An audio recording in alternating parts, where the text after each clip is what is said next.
So double check tayo. So itong Alto na to, hindi lang naman rack and pinion ang ginawa dito. Heavy PMS. Check natin kung may hindi kayo dito. So sa ginawa natin, ito, valve cover gasket. Dahil sobrang lakas na ng leak niyan, tumatagas hanggang pababa. Pinalitan din natin. Change oil at nilinisan natin itong valve cover. Makikita nyo bagong linis. Tapos nag-complete brake tayo. Linis down. So solid na to. Tapos engine bay cleaning tayo na water test. 2014 Suzuki Alto Deluxe. Ang concern dito ni Sir ay maingay ang pang-ilalim. Uga-uga, steering. Yan. Pag nadaan ng lubak, maraming ingay ang naririnig. So, upon checking, may alog ang rack and pinion. Uga-uga ulit. Yan o. Malalaman nyo pag may problema ang inyong bushing ng rack and pinion, pag inuga-uga nyo, left and right, left and right, left and right. Yan. So, meron kasi dito yung bushing. Yan. May bushing dito at may plunger dito. Ayan. So, inuga natin to. Ang uga hindi galing sa rack end. Dito sa loob. Dito. Kaya, ibababa natin itong rack and pinion. I-repack natin at papalitan ng bushing at plunger. At titignan pa natin kung ano rin ang iba pang diferensya nito. Nababa na natin ang rack and pinion. Ito po yun. So, ito yung alog na sinasabi ko. Yan. So, meron kong bushing dito at yung plunger dito. Palitan natin. Tapos, re-grease natin lahat yan. Repack na. So, itong rack end buo naman, pero palitan na rin natin. Ito rin. Buo, pero palitan na rin natin. Pero papalitan pa rin natin. Ang hindi lang natin papalitan dito, itong tie rod end na dulo. Maganda pa. Alright. Alisin natin yung plunger. Dito yan. So sabay, sa akin kasi sabay lagi pinapalitan yan. Plunger at bushing. Medyo mahirap alisin lang. Yun. So ito yung plunger.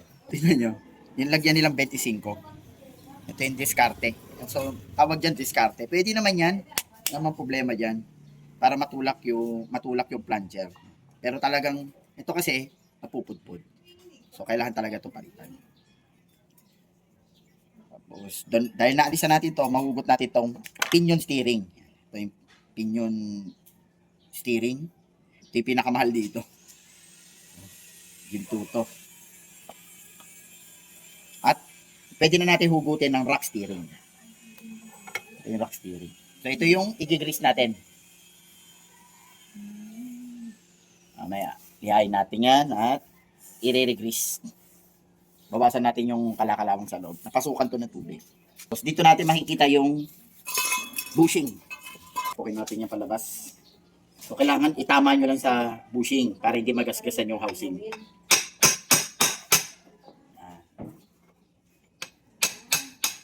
Okay. Ito yun. Tingnan nyo. Ito yan eh. May clearance na. Laki oh. Dapat yan halos eksakto. Napupudpud kasi yan over time. Ito ang ipapalit natin dito. So mura lang yan. Mura lang to. So pag binaba ang rack and pinion, mas maganda laging palit to.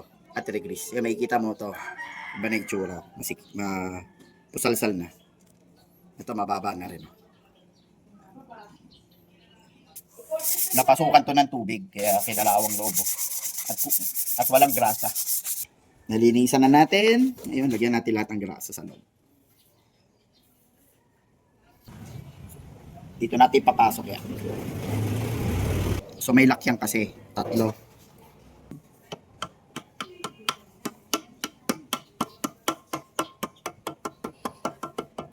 Gagamitin natin. Okay. Yan. Lock na. Nakikita nyo? Nag-lock na yan.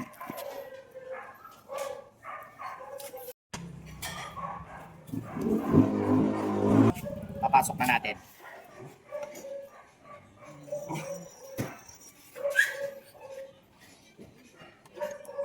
Yun. Sige po. Swabe na. Wala nang alog yan. Bago na eh. Ito ang steering pinion. So, buo naman. No? Walang alog at smooth ang bearing. Ito ang pinakamahal na parte ng rack and pinion ng Alto. Nalinisan na natin. So, repack natin ng grease. Lagyan natin dito.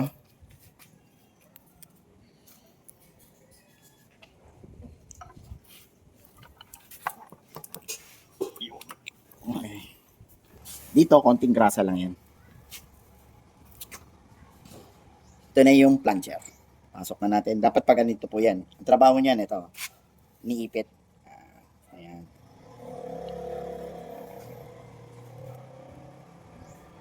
Yun.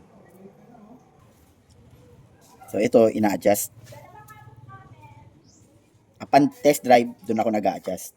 Kung masikip or sobrang luwag. So, ito lang ang papalitan natin na left and right na rack end.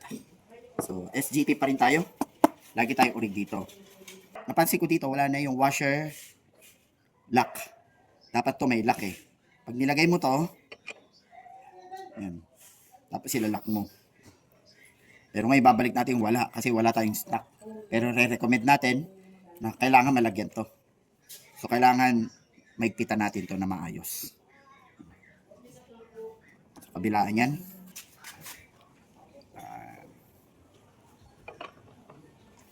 Importante ng washer lock. Washer lock na yun eh. Para hindi lumuwag. Talaga nakalock siya. Hindi ko alam bakit hindi binalik eh. Hindi naman nasisira yun. So balik-balik muna natin para pumalit yung grasa sa loob. So nilagyan natin yung grasa. So dagdagan natin ulit bago natin lagyan ng bagong boots. Kasi napaka-importante nitong grasa para hindi kagad mapudpud yung mga bushing. Magsisilbi itong lubrication. So ito naman yung steering boots, iba ang para sa left at iba ang para sa right. Dahil dito nagkakatalo yan. Dito. So ito yung luma niya. So hindi urig yung nakalagay. Oh. Hindi. So nagpitan na natin yung dalawa. Magpit na yan, sure. Inudo natin yan. Kasi wala siyang lock eh. Pero hindi naman basta-basta maghiwalay yan. Tapos gagamit tayong cable tie.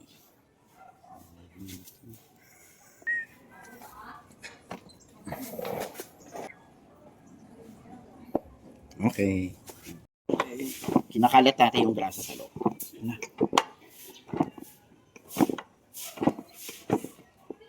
So masigip na lahat. Masigip na to. Masigip na to. At yung dalawang rack end. So, balik natin tong tie rod end. Ito may bilang to. Dito sa side na to 24. Ito sa side na to ay 18. Pero hindi ito perfect. Pwede naman natin ito imano-mano ng alignment. Pero laging recommended kapag nagpalit kayo ng tie rod end o rack end, dapat laging for alignment. Huwag yung mano-mano. Nabuo na natin, so ibabalik na natin. Okay. Nakabit na natin ang rack and pinion. So may isa pa tayong nakitang sira. Itong suspension arm sa right side. Pinalitan na rin natin. So ito na, yung rack and pinion. Ikot-ikot. Ay, balik-balik. So wala nang tunog. So rubber sounds ka lang naririnig nyo. At wala na tong uga. Steady. Yan, wala nang uga. So test tayo. Daan natin sa mga humps. Kasi pag nadaan to sa humps, alright, wala nang ingay. Ito may humps. Solid na. Tapos sa maganda pa, tama yung pagka-adjust natin sa steering. Kasi bumabalik. Sa pang humps. Tsaka malambot. Yung sinasabi ko, tinitipla dapat. Alright. Swabe. Okay. So double check tayo. So itong Alto na to, Hindi lang naman rack and pinion ang ginawa dito. Heavy PMS. Check natin. Ito may, hindi kayo dito. Isa sa ginawa natin, ito, valve cover gasket. Dahil sobrang lakas na ng leak niyan, tumatagas hanggang pababa. Pinalitan din natin. Change oil at nilinisan natin itong valve cover. Makikita nyo bagong linis. Tapos, nag-complete brake tayo. Linis daw. So, solid na to. Tapos, engine bay cleaning tayo na water test. So, that's all guys. Thank you.